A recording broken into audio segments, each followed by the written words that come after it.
Proses perceraian Baim Wong dengan Paula Verhoeven masih bergulir. Sidang cerai keduanya cukup panas lantaran ada dugaan perselingkuhan Paula.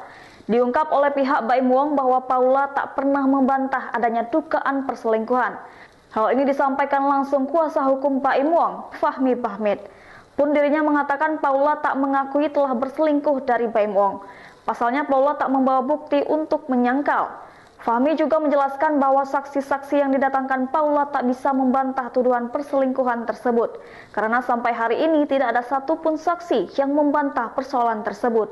Dan orang yang disebut-sebut tidak pernah dihadirkan di dalam persidangan ini untuk menyatakan bahwa tidak pernah ada persoalan perselingkuhan di antara mereka berdua. Adapun Baim Wong tetap ingin menceraikan Paula. Melalui kuasa hukumnya, Fahmi Baim Wong membantah mencabut gugatan cerainya terhadap Paula di Pengadilan Agama Jakarta Selatan.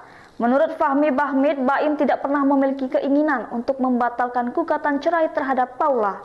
Baim Wong masih mantap untuk menceraikan istrinya.